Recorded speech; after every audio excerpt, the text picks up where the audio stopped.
Welcome back to the Stan Simpson Show. We're joined by one of Connecticut's most successful businessmen, Curtis Darrow Robinson, self-made millionaire, entrepreneur, philanthropist. We're talking about education. We're saying, man, if you had education, you would have really been something. But seriously, though, you've also built schools around the state in New Haven and Hartford. The development company you run, CNR Development, has built a lot of different things. You've done, again, everything from schools to casinos to office buildings. How did you get involved from being the guy who took over the hotel to the guy who builds buildings? Yeah. Well, you know, business is business. I started in the construction business about 20 years ago. I used to have a supply company, and from that supply company, I went into actually just construction management. And we opened up a construction management company about 12 years ago. We built 7 schools in New Haven. We built the Noah Webster School here in Hartford.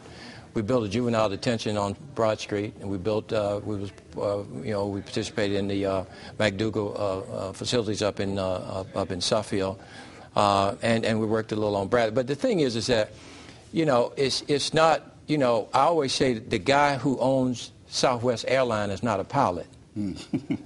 Do you understand what I'm saying? So the thing is that you hire good people. Good pilot, right? You hire people who know what they're doing, and you just, business is business, regardless of what it is. You just hire the best people and let them run with it. That's very interesting because you're saying that you don't have to be an expert in what you're doing, but you should know who the experts are and make sure you have them under your wing. You know how to manage those experts, right? The key is really management, not knowing the actual. It helps build the industry, but it's managing those experts. Absolutely. All right, it's a nice segue into keys to success. We talked earlier, you mentioned a few things you thought were secrets to your success. One is faith. We're on Sunday morning, people going to church. You're a big faith guy. Talk about faith and the importance of that with your success. Well, the thing is I always said, at the end of the day, God is not going to ask me how much money you made or how many homes you got or how many cars you got. He's going to say, what did you do with the gift that I gave you? And the thing is, I want to have an answer. I want to say, God, I tried to do your will. Because at the end of the day, none of this means anything. We're only going to be here for a minute, right? And the thing is that I've never seen a Brinks truck following the hearse. You know what I mean? You have to break well out of this. So the thing is that you got to give back. I mean, it doesn't make sense that you have a water truck and people, around you dying from thirst. The thing is, you got to help people. That's what God wants us to do. At the end of the day, you understand, I don't look at material things as being important. To me, as important as my faith. And believing in God and believing in helping people and believing in helping the people who basically can't help themselves. I heard you tell a very interesting story. You said that there was a guy who came to you and said, listen, I want to, invest some money or do something with business, and I'm not sure where to go. And he had his last, $1,000 or $2,000. Yes. And you told him to give it away. Yes. Talk about that for a second. It was a guy that I used to see him in church, and he asked if I would just give him a little keys in terms of trying to be successful. And I said, well, how much money you have? He said, well, I got about $2,500. And I said, I tell you what, we got a food bank downstairs. I said, I tell you what, next Sunday, take all your money out of your bank and put in the food bank and give it to the food bank. The guy said. And after he fell off the floor, he said what? Yeah, he said, you must be crazy. And I said, well, okay, you asked me. I said, I don't know how the system works, but I know whatever you give, it comes back.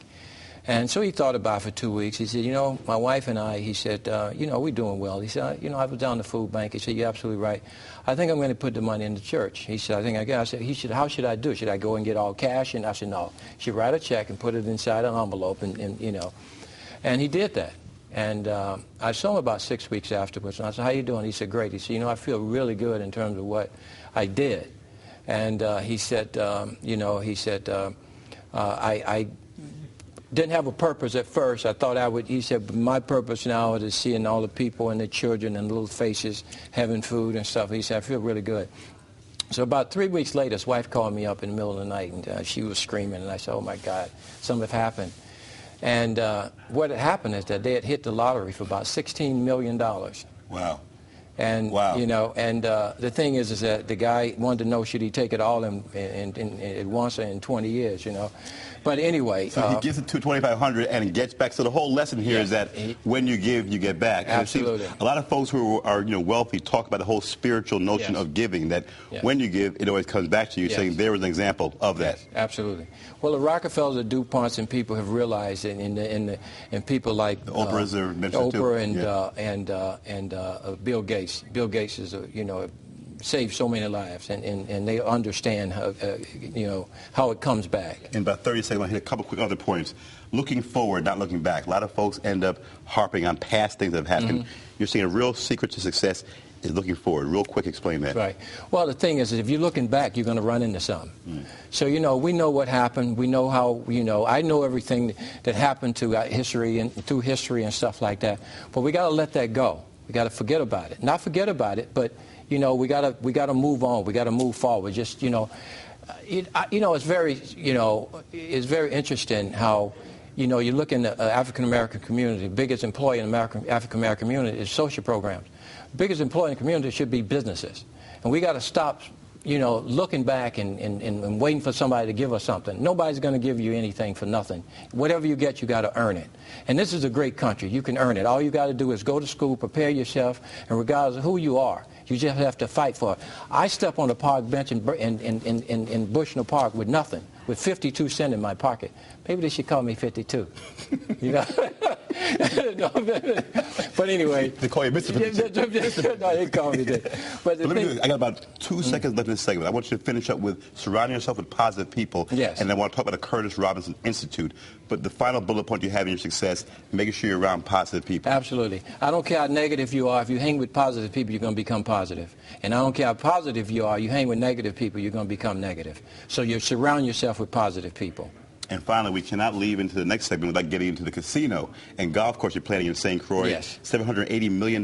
Talk about where that stands and what was the basis for you proposing this casino on the beach, I guess it sounds like, right? Well, yeah, actually we own 625 acres of land in St. Croix. We got 1.5 miles of beach. We have, well, we're going to build a hotel, a 300-room hotel, a 40,000 square foot casino, a timeshares, a water park, golf course.